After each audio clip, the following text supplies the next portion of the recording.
Then finally, the last two add-ons I have here are to limit form submissions. So these two work differently, but the way Form Limiter works is it creates a hard limit for form submissions. So if I were to set this up, it gives me the option to set limit here. And I have a couple different options when I'm going to select the limit.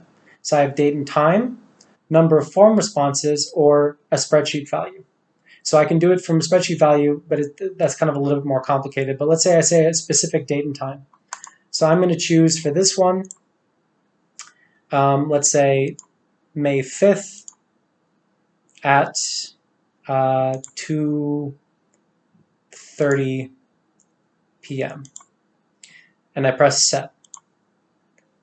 I can choose, and then once the submissions are closed, I can customize this message if I want to. Press save and enable. And now, by that date, as soon as that date is reached, the form, this form is closed. Students cannot submit any more responses. So there's another application called Timify Me that's a little bit more flexible. This option is not flexible. Once I am past 2:30, I cannot submit that form. So if you want to create a hard limit for your students, then use Form Limiter, because once you get to this time at this date, the form submissions shut down and students cannot respond to this form anymore. The final one is called Timify Me. And this one's a little bit more difficult, but this one is also more flexible, but you need to go to an outside site. It doesn't just work within Google Forms. So if I were to click on Timify Me and press configure, it's going to change some of my settings, but if I press enable add-on for this form, the emails are not going to be collected automatically. Students are going to need to write in their email, otherwise the app wouldn't work. But once I enable the app or this add-on for Google Forms, I need to go to my Timify Me dashboard, and I would need to sign in here. So you can see I'm signed in with my school account. You would need to create an account. Once I have this enabled, I need to change my configurations or toggle my configurations from the dashboard. So if I go to the dashboard, now for this form, I have it enabled. And if I go to Timify Me, that final exam, that form is here because I enabled it. And once you've enabled Timify in one of your forms, it's going to appear here in your dashboard. So you go to timify.me and you sign in with your account. And you'll have all of your forms here that you've enabled that add-on to auto-populate here. So I had the final exam. I just went through and showed you all those different questions. And right here, you can see where I was practicing with it.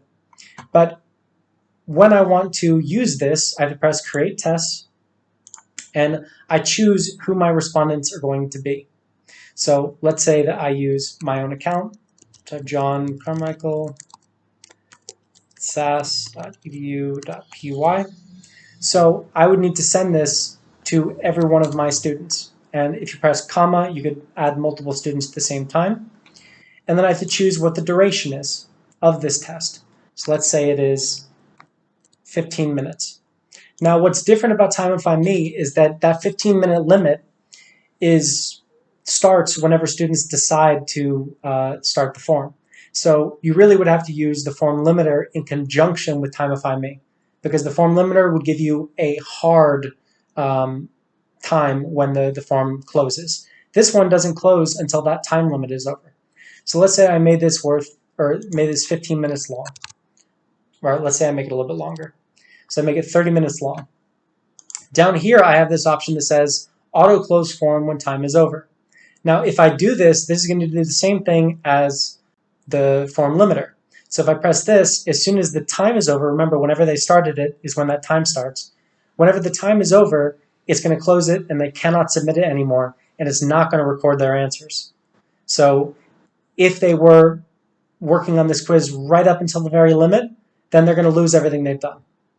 So what I would do is I would uncheck this. This is going to allow them to go over time, and you're going to see that they've gone over time. But you can still set a hard limit for when this ends with form limiter. You can use both at the same time.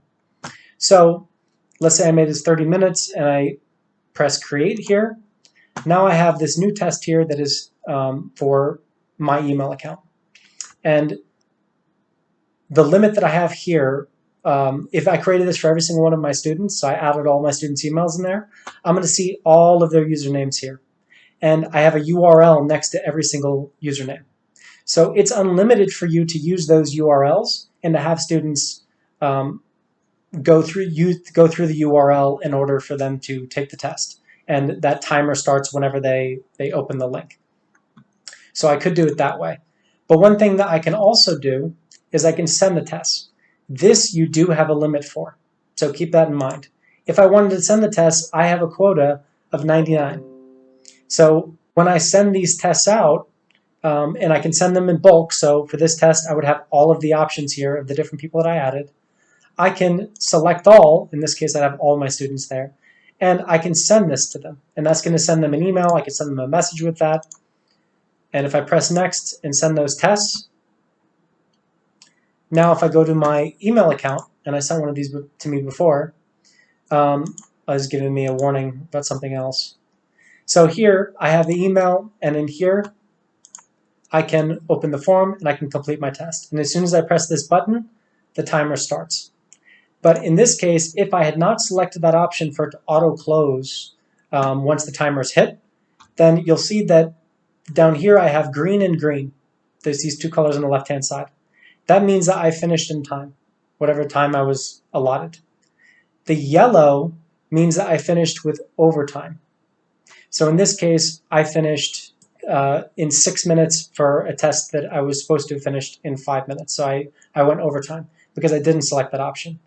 This red one is because the time was over and I had it selected to automatically close when the time was up.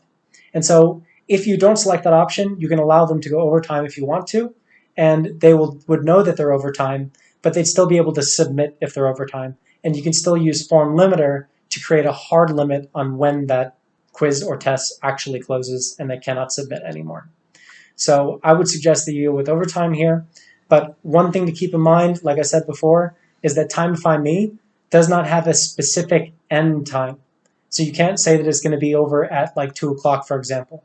For Timify Me, it's within that certain amount of time. So if you set it for a half an hour, but the student starts their test at night instead of starting it when you wanted them to start it, they're still going to be able to work on that test, even though they're not taking it at the time that you wanted them to take it. So the form limiter gives them a hard ending to the quiz, where you can let them know that there's that hard ending, and after that there's no submission, but you can allow them to go over time with Timify Me. And what's cool about this is, if I were to copy this URL, or if I were to enter through here, I could share that URL with them through Classroom. And if I go to the URL, it's going to look like this. It says I have 30 minutes to complete this quiz. And if I open the form, I'm going to have a timer up here that tells me how much time I have left. And remember that as soon as I start getting close to time being up, it's going to start blinking and going red. And then if I have not selected that option where it's going to close automatically, then it'll turn orange and it'll say that I am over time. And you could still have that hard limit for form limiter at a particular time to close the form anyway if they're going over time.